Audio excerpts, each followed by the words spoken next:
Makes you wanna go. Na na na na na na na na na na na na na na. Makes you wanna go.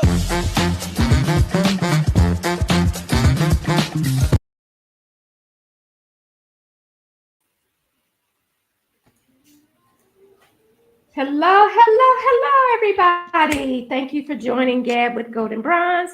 We're so glad to have you here today. We know that there's Hello many and good things that you evening. could be doing. Many things that you could be doing. We have with us today my fabulous co-host, Mickey G. Say hey, Hello. Mickey. Hey. And we have with us Mr. Michael Bailey. Hello, Michael. Hello and good evening. Hello, I'm Michael. I am going to say a little bit about you, and then Mickey G has a little spiel to do. So, Michael Bailey is a nurse. He has been one for 50 years. He went back to school and got a secondary degree in exercise science with an emphasis on physiology. Michael has been a combat medic and a paramedic while in the Army, and later in the Army got his degree in nursing. Thank you, Michael. Thank you very much. All Thank you for right. your service. Okay, you ready? Yeah. All right. So I just want to let you know, our audience, that you can hear our show on Village Global Network on Mondays every other week at 10 a.m. Powered by Zeno FM with additional monitoring through online radio box on the following stations: Culture Shock Radio, Canada; Radio Fresio, Mexico; Rockbox FM, USA; and Wapter Music FM, Guadalupe. All right, here we go. And we are on 191 radio stations across the globe. So, Michael, isn't that terrific? I love it. I love it. Ladies and gentlemen, our topic today is Michael speaks on femininity in women and femininity in men and the emasculation of men. So, we are going to have a wonderful, engaging conversation. Tell us what you think about that topic, Michael. Well, that's a mouthful and a half. But I just want to say, full disclosure, I love women. I think that was God's greatest gift. But over my years, I've watched a very disturbing trend. Femininity seems to be fading away like smoke from a cigarette. Uh, but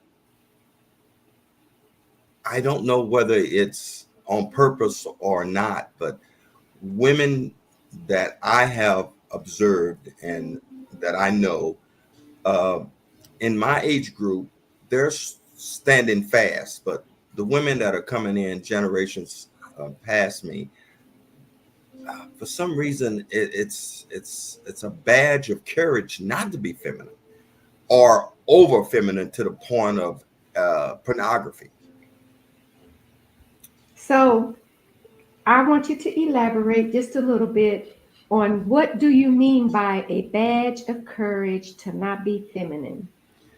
It's being feminine as I was defined, as it was defined to me once, is that you want someone that is daunty and that's old fashioned, and you want someone that stays at home and cooks and caters to a man. No, that's not my definition of femininity. Femininity is a woman that embraces her herself, both her inner and outer self, her inner beauty as well as her outer beauty. It's someone that knows that they're a female and embraces that 360 degrees. And I don't see that as much today as I grew up as. I see now it's all about sex. It's all about how well I look, how my proportions of my body is, and how many likes I can get from showing my body, mostly unclothed. So, what do you think that is? What is your theory as to how women have evolved to that point? I think it's a lack of self-esteem, uh, as a big portion of that. But also, I think men have been a great contributor to that. Uh, Women were looking for a center. Again, this is an observation over 60 years. I've been looking for a center, and men gave that with overly praise for physiology, the physical attributes, not necessarily of the whole person, but what they look like and how they dressed and how they carried themselves in a sexual manner. So women essentially gave men what they were asking for. Is that what you're Very saying? much so. Very Just much to so. please the men and to draw the men. That's what it took, I guess, based on what the men were asking for. I really believe that that's a very correct explanation, definition. Men wanted that, women accommodated that, and I think that has to do with to validate themselves. So you think that men, even though women, is that your little dog back there? Yeah, trying not to. So go ahead. So you think that women accommodated men, but it's not really what men want? I think it was not what women wanted, but I think men really don't want it. It's another way to exploit a woman. Just like you'll hear that expression mostly from women. I'm a single product of a single mom, and she would always say, a man wants a woman for one thing, but then he wants a woman for another. In other words, the same woman that he wants uh, to show off, he don't necessarily want to bring home and put a ring on her finger. Mhm. So that's kind of tricky because if Yeah. men are uh, expressing that they want the big, whatever, booty, Mhm. busty woman, and women in society go out and give them what they want, and that's not what they want, then where does that leave the women? Well, it's not that they don't want it. They want it, but they want it on their terms, and their terms is not a permanent. They, So I'm go sorry. ahead. Ask your question. No, what I was going to say is, so that leaves this in the lap of the men that have given a double meaning to what they want. They want this kind of woman that they can take out and show off with all the curves, the bells and whistles, but then that's not the one they want to take home to their mother. But that's what they're encouraging at the same time. So what are women supposed to do? Right. Well, I think men basically bit off more than they can chew. They wanted all of those things, but they wanted it in the same packet. But then women took it to the extreme, trying to accommodate the man, and it's not something men want all the time, and or they don't want that person to be in their lives as the only entity. And I think that that's what leads to a lot of cheating, a lot of being the other woman, and so forth. They want the woman that is quote clean cut and wife material, but then they also want the one that's a little bit more racy and over the top. But they So it's don't not, want that's both of not them. fair to the clean cut and homey woman, as you say, because then she has to always compete with the other. And you see that a lot with divorces. It's always one of the, not always, but it's one of the central points in divorces. The man finds the woman that he thinks he wants to marry. He marries her. They start a family, but then he sees the woman out out and about or at his job, and she looks good. Instead of window shopping and going back home, he just wants to go in and purchase that one too. Wow, that's so unfair to the It's others. very unfair, and Yeah. women have taken that, trying to find that perfect man, and they've gone to the extremes with it. with the extra stuff, not just the hair, the wigs, the makeup, and all of that, but they've actually changed body formations and body parts to get that man. But men really don't want all of that. And if you talk to a lot of men, they like to look at that for a Mhm. short period of time, but for the long period of time, they don't want that woman standing in front of a mirror for, you know 2 hours, and then standing in the closet for another hour trying to pick out that perfect outfit. That's coming from a lot of conversations I've had with men. I see a Well, parallel. I'm sorry. Go ahead, no, Chloe. you go ahead. I see a parallel. Attention span is short. These men, Of they course. see this woman, they purchase her for a little bit, but the parallel is pornography is temporary too. Mhm. So I think that ups the ante as for what a man wants. He's studying pornography, and then he wants that at home. But if he doesn't have that at home, he's going to shop for it someplace else. But it's a temporary fix. It's like microwave. I want it now, and you can get pornography and women the same way. So do you Mhm. think that that has something to do with it also? I think that what you just said is a very valid point. Not so Mhm. much that he wants, he would love to have the pornography from his wife, but he presents himself different for a wife when he hunts for a wife. And I say hunt because as animals, we do hunt for mates. We look for mates. He would like all of those in one picture, in one package rather, but it doesn't happen that way. And then there's always the biological clock. We're being told that you have to be married by a certain time. A woman has to be of a childbearing age by a certain time, or she has an expiration on her. Right, A- right. And and I don't like to be sexist because I grew up in a female dominated household. I'm in a female dominated profession before I retired, and I have listened to women talk. I've listened to women make their thoughts very, very, very open. I've talked with men, and most of the men that I know, I wouldn't want to call them friends because they put women in a small category. In a little bitty box. And Yep. it's Yeah, always about conquests and then the next one. It's they yeah, will go, they will take out a mortgage on their house to get a woman, but as soon as they get what they want, and it may not be one time, it may be multiple times, then she's discarded. And I guess that has a little bit to do with there's more women out there than there are men.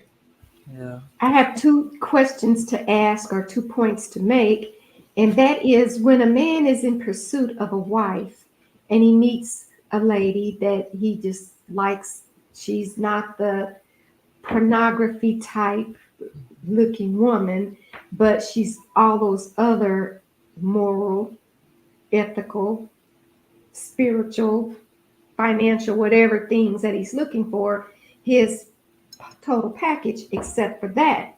Why can't a man and his wife have a conversation?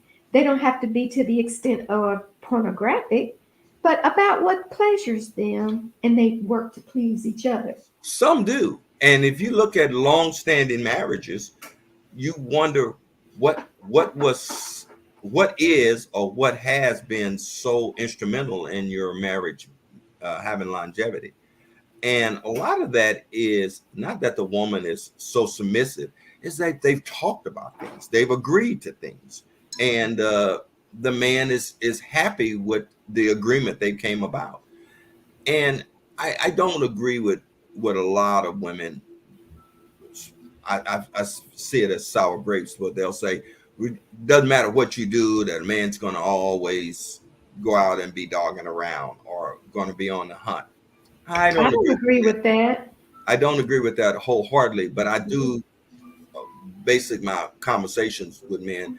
I do believe that's a lot to do it. But most men are basically window shoppers. They love to look, they love to admire, and then the smarter ones, they'll say, you know, let me just put my Look head and back keep on going. Yeah. and keep on going. And I was one of those men for a long time. And you know, and me and my ex-wife, we would have that conversation a lot about window shopping. And she says, I don't want you to get a crook in your neck when you see something attractive, not looking, as long as you don't change direction and follow. And Yeah. she said, because if I see something that's very attractive, I'm going to look. And I think See, that's what I was about to say. As long as that works both ways, because women like to look too. We see exactly, handsome men, we see men full physique, six pack, eight pack, all of that. We like to look too, but doesn't exactly. mean that we're gonna go any further than just looking. Right. You know. and Right. and that goes back to what I said. You know, in my nursing profession, I was mostly in a lot of times, especially when I did clinical. Uh, I was the only guy a lot of times on a shift, and because mostly worked in specialty units, CCU, ICU, ER, and ER. There was a big influx of males there, but mostly in the unit there was mostly women. Yeah. And I've heard some things come out of women's mouths that I won't even repeat to this day. And that's when I realized that there was a lot more similarities with women than a lot of people like to admit. Yeah. Because if men and women had more conversations, they would find out that there were more similarities than there are differences. And if they sat down and had really honest, open conversations, a lot of stuff that's happening wouldn't persist. Right. And so the second part of my question or comment was you said that a lot of guys that you talk to, or maybe you wouldn't want to be friends with. And I just want you to elaborate on that just a little bit. Because I again, I'm raised by a mother. I'm four sisters. My best friends are women, and when I say that without reservation, I Mhm. have a friend now that I've not known as long as you have, Miss Golden. But I mean, I will go to bat. I would have her back 100%. I've Do been I know her? No, I don't think so. Oh, okay. But I have seen her go through uh, two deaths in her relationships, and we've sit down and had long conversations about everything, uh, the world, from world events to intimacy and so forth. And we haven't had a relationship on an intimate basis, but I can count on a hand in all of my years of guys that I've sat down and had a full closure of conversations.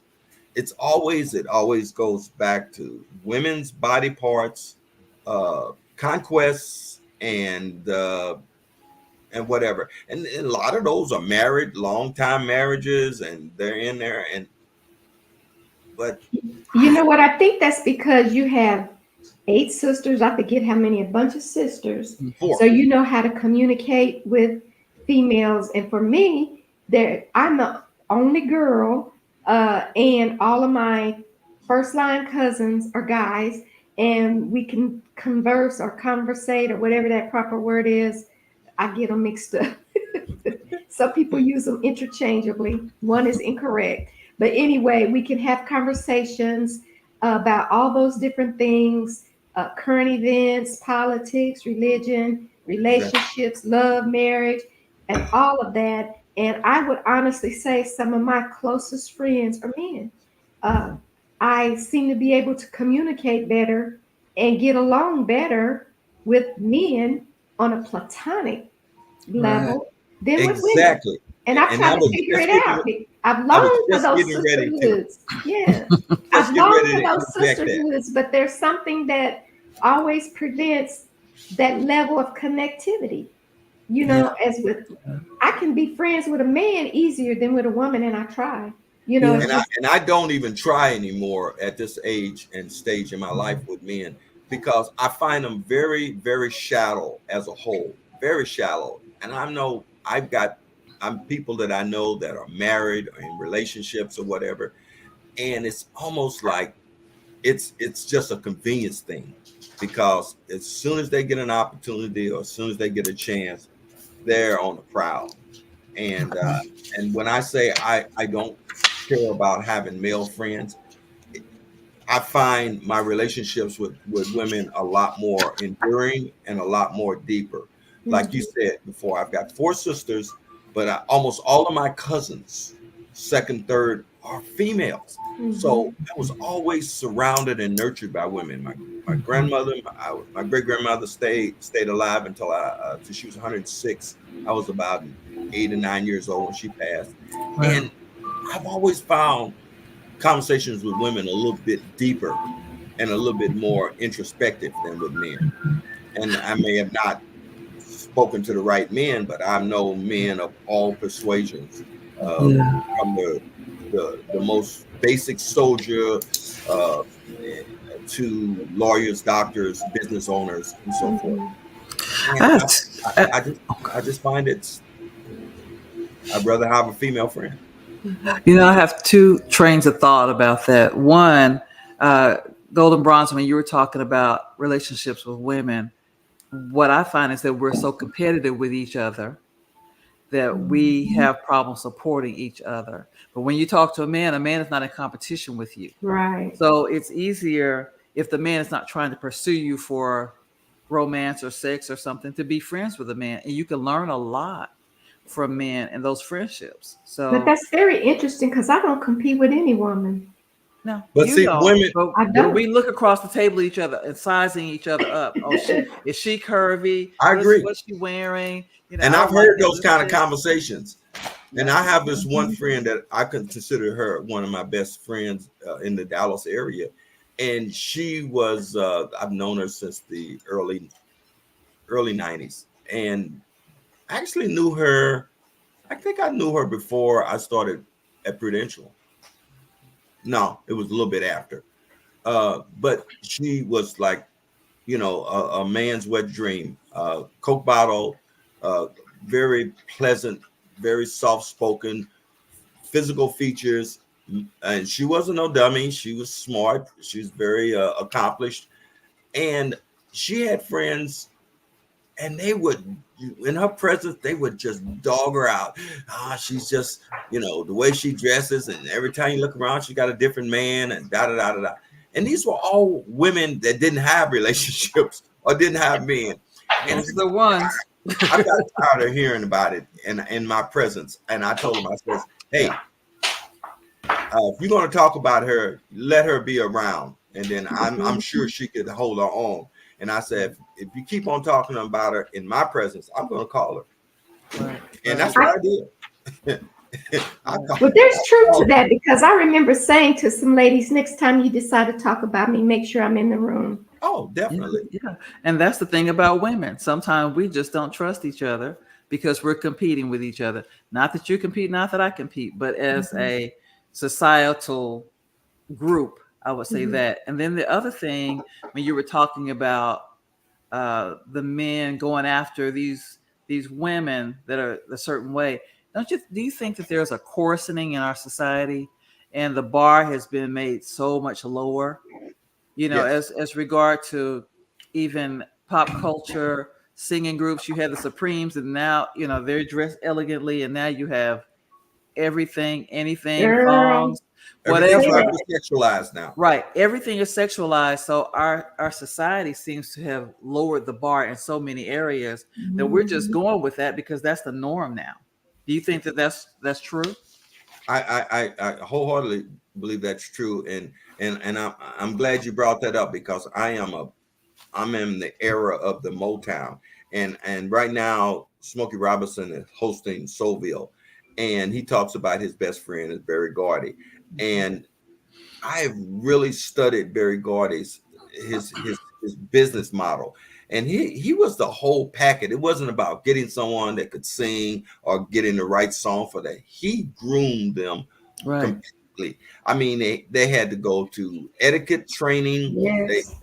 They had to learn how to dance. They had to learn how to sit. They had to learn how to Mhm. speak. Right. They had to be ladies. I mean, Yeah. 100% ladies or gentlemen, and that was his model. But now, who's the one of the biggest entertainers, one of the most the richest entertainers, Cardi B and Megan Thee Stallion. This Yeah. is the two Yeah. strippers. Yeah. Yeah.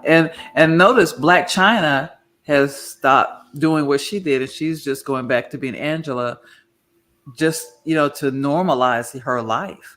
And Yeah. so we've And got it who's this out of the normal. something red? I just heard something about I don't know. she Yeah, just I know who you talked about.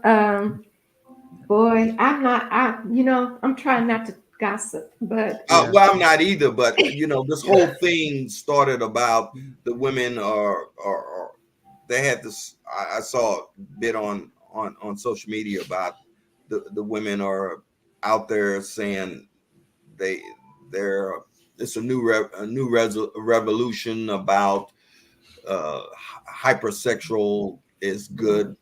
I'm like, okay, Try yeah, hyper you intelligence. need to Google her, and then you'll know who she is. okay, So, since we talked about hypersexualization, and Yes. we're like halfway through, let's get on over here to the femininity in men and the emasculation of men. So, I know, Michael, when we talked about doing this podcast, it was because I think you shared a reel with me, and it was about the topic of femininity in women, and it showed the there was a lady interviewing um, women, asking, "Do you think that it's the men that want the BBLs and the bus jobs and all of that?"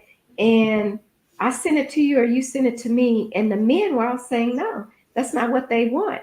The women are out here changing their bodies, risking their lives, putting their health at risk for what they think men want. And the men actually said, "That's not what we're looking for." So on the flip, I saw a reel where these two guys um, were runway walking, baby, switching, twitching, doing all this, Mhm.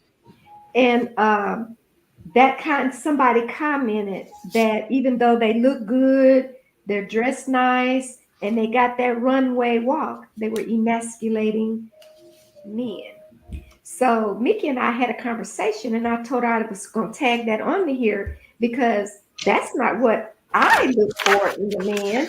I don't want a man that shares my makeup, my fingernail polish, my scarves, and my turbans, and my purses, and can walk better than me. So I don't know if that's what men think is fashionable or stylish these days, but one looked straight and the other one looked just metrosexual. I couldn't tell. They both had on men's clothing and stuff, but man, they were very, very feminine. So I thought, let's talk about that because people are scared to touch that topic. We're not talking of anything against LGBTQAI plus plus or whatever. We're Right. talking about hypersexuality in men and women. Well, I'm glad you brought that up, and I've got a quick point on that, and then we can elaborate on it. But Mhm. they have always, as long as I've been alive, they've always been out there. But it's always been something that was a taboo, and they've always been in the church. Matter of fact, the music directors were always gay. They were always gay, and I went to all types of churches. I grew up as a Catholic, but I went to all the kind of churches because in my family they were Christians and they were Baptists and they were the holiness and the whole bit. And in my family, I had those. Some of them are gone, some of them are still alive in my family, but it's because of today it's becoming more of the norm because people are in power, and there is um, I'm trying to figure out how I'm going to say that. Not so much power, the popularity as well as the monetary power and that's why everybody is so called coming out of the closet. I was But see, just my disclaimer is that I don't know that they're gay. Right. They were dressed like you dress. some of them are gay. Now I grew up seeing the male side of gay, but I also saw the female side. The female side of gay wasn't as much as the over dramatization of the guys. The guys wanted to be very, very feminine, whereas the very few of the females wanted to be masculine. That wasn't as appealing. There was a whole lot of females that were very feminine. Uh, the dress was very feminine. The attitude was very feminine, but they were uh, totally homosexual in the sense of relationships with women. And I saw a lot of that as I got older in the military. There was a lot of that in the military, and they had to hide that a lot because it was frowned on in the military as well as in the regular society. So, so you saw guys trying to tone it down in the military, but the women had a lock on it. You couldn't tell one way or the other. Do you think it's also true, since we're not really talking about someone's sexuality per se, we're talking more about their persona? These men who are dressed very well. I looked up metrosexual, and it describes a man who is very concerned with his grooming and appearance, generally spending a substantial amount of money and time on his appearance. So these men are dressed similarly, according to what Golden Bronze was saying, Mhm. but They one look was like just very well moving dressed men. right, and one was moving more feminine. Yeah. Do you think that it's possible that these men, you were raised with a lot of women, but I've known of some women who have had their sons, not that they're necessarily gay, come fix my wig, go get my dress, go get my shoes, and these boys are turned effeminate, but doesn't necessarily mean that they're gay, but they've been groomed to be that way. See, And that's that's So, where why I do was you you think it's going with it, possible? Mickey. Thank you. That's Right. exactly the direction I was Yeah. headed. Thank And you. that's Yeah. why you find a lot of hairdressers or cosmetologists. They are males, and Right. they're very, very much male. But Right. because of their background or their Right. upbringing, they've learned to do that. And you find a lot of guys over the years. I've seen a lot of guys that they're about as heterosexual as you can get, but they Right. can go in and they can work a woman's hair and do her makeup and all of that. Right. And certain women prefer them Right. over Right. another female. And Right. I think that what you're trying to say is that I think it's the way you were brought up or the way Right. you were conditioned, Yes. would be a Yes. better word, that Yeah. how you turn out. Now when you find these very feminine men rather, that are like that, I have two thoughts on that, because Mhm. I have a relative that from almost the time he was walking, he was feminine. Right. Right. And and his mother tried, his father tried all kinds of things, the psychologist, Mhm.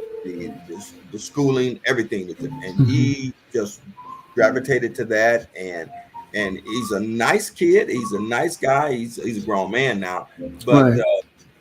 it was almost like he was birthed that way. And there was nothing, Right. because he had an older brother, there was nothing that pushed him to that direction. He did it, Right. only he gravitated that on. Interesting. So it could be nature versus nurture in that And I sense. think it has to do a lot with physiology. I think that since we all start off as females, Right. and then we are given that extra hormone, I say sometimes there's just a little bit of a hormonal imbalance before the baby Right. is actually delivered. That just changes the mindset. Yeah. Could And very well be. then when you see the people that are born with two sexes, Right. and so that's a very plausible reason. Yeah. Yeah. Because I was looking at, we were talking about, what was the word? We were talking about emasculating men. Mhm. And when you emasculate a man, you deprive him of of his masculine strength or spirit. So you're not encouraging that masculine side to him. sometimes we strip it from a man. You strip it And- from him, and Right. that goes back to what happened to a lot of slaves. That was called Right. buck breaking. Right. That happened to a lot of slaves. Because they were in the minority, they had to figure out a way to control the masses. And what they would sometimes do would strip the slave, a male slave, and have all the other slaves stand around him, and they would beat him unconsciously, or sometimes they rape him to break him down. Right. And, and this is just another black part on our history in this country. But there's a whole lot of dynamics around that, and that subject is one all completely by itself about that. And then you got the incarceration, and people say, well, you go in jail, men having sex, and that's not about sex, that's about power. Right. That's about power. That goes back to the buck breaking thing. If you can break a man down, you can make him do whatever. Right. And so when you see the man sashaying in the street, there could be many reasons for that.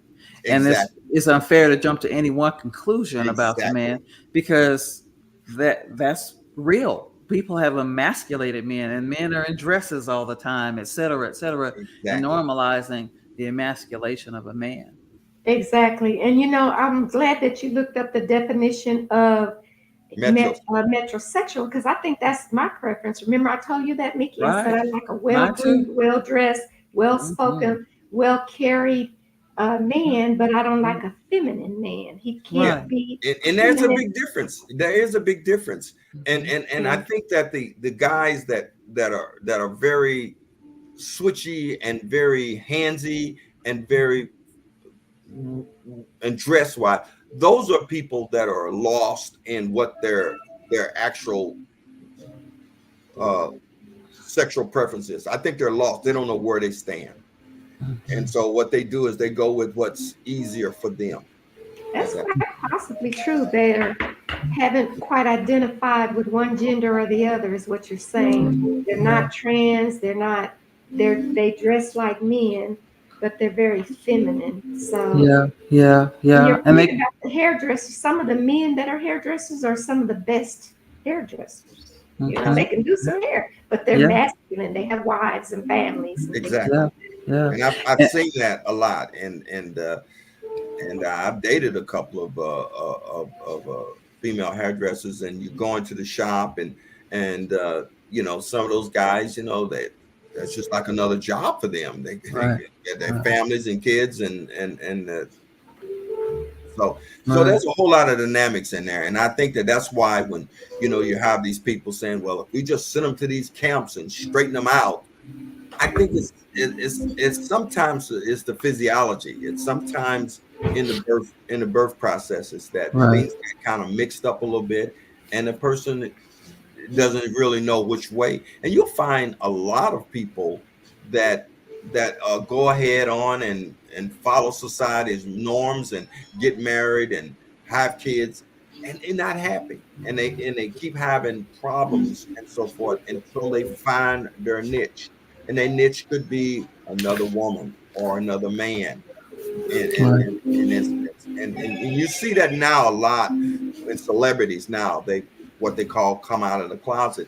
And you see that a lot with celebrities and stars, or people that are attorneys that run corporations. And I think that's why it's so open now. Did we lose Golden? She'll be back. She'll be back. She's just over there. But there are many reasons why people do what they do. And that's why this is such a good, rich conversation, because we could do part 2, part 3, part 4 on this one, because there's so much to this whole subject of masculinity, femininity. What is the root cause of that? And there's another topic that I was just reading about that today, whereas some people they've got this other thing where you don't just necessarily want to go with the same gender. You go back and forth. This gender fluid. Yes. What's her name? Janelle Monáe. She was one of the first people that of not of knowledge, but of stature. She was an actor, singer, and she right off the bat says that she likes women sometimes and she likes men sometimes. It depends on the personality of the individual. Yeah, there's a whole lot of gray areas in Oh, this whole subject. There's just a lot of conversations to be had about it, because I'm thinking of other things, but it'll take us down another rabbit hole, I think, about it, because we even kind of touched on women being not as feminine or maybe hyper feminine, but I think a lot of it comes from men. We follow the lead of men, I think, because naturally in the hierarchy, let's just be real, how it once was, men are the leaders and we follow them. And so if they're plus setting the tone, then that's what we're going to follow. that's one part of the scenario. The other one is that women have morphed into jobs that were traditionally held by men. So women wanted to be better at the job, so they worked harder and they did things more precise, and they became better in a lot of times than the men. Right, right, And but they also gravitated to the same problems that men have: high right. stress, early deaths, types of illnesses that was predominantly around men. Right. Uh, like there's been more and more incidents, and by being a CCU nurse, I've noticed the trend starting around the 80s for me, watching that trend, more and more women having heart attacks at younger age.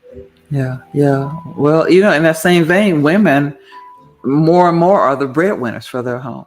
A True. lot of single parent households, and they're holding it down, and the men have just kind of left the premises, and in a lot of areas, not every situation, but when But a man that doesn't. started right after the abolition of slavery, when we were Right, just thrown out there into the world with nothing right, to start with. But what right, happened is that we learned to become family units. But then the society decided that if we kept producing like we were producing and right. becoming stronger in numbers, that it would upset the cookie. So what they did is they made it very Makes you wanna uncomfortable. go. Oh, I guess that's our signal. It kind of is. My electricity is Yeah. going off, and I'm sorry I tried to Ooh, text you okay. both. Okay. Cut you off, but we are over our time. Okay. And I'm sorry about that. I did text you both to tell you my electricity went off. People, everybody, I'm so sorry. Ooh, Where I live, we're under a tornado warning. And so my electricity was flickering on and off. I had Oh to my leave the goodness. stage for a minute. And I tried to text my co-host and my guests. And I do apologize, We everybody. But we apologize. want to thank you for joining us, Michael, in my engaging in this pleasure. conversation. And I want to apologize to you and Mickey G for just interrupting right now. But Oh, I had to get your attention, and I'm so sorry I for didn't get that. an email, so I'm yeah. sorry too. Yeah. That's okay. And I want to thank you, Mickey G, for joining me today. Again, I You're want to welcome. apologize to the audience that I left and came and left and came, but we're in a tornado warning where I am, and the electricity was going on and off. And I'm just so glad that my co-host was able to keep it going in my absence. I was wondering about that. Yeah. I want to tell you guys to tune in to VGN Network, Village Global Network. We're on at 10 a.m. every other Monday. So we were on last Monday. We'll be on a week from now on Monday. And Mickey G, real quickly, would you call up those radio stations, please? Culture Shock Radio, Canada, Radio for CO, Mexico, Rockbox FM, USA, Wapter Music FM, Guadalupe. Thank you, everybody. And life happens. Again, I apologize for the interruption, but we welcome you to come back again 2 weeks from now. We'll have another wonderful guest. We love you. Thank you. Be safe, Golden Bronze. Be You safe. too. All You right. too. Bye bye. Bye. Hold on. Makes you wanna go.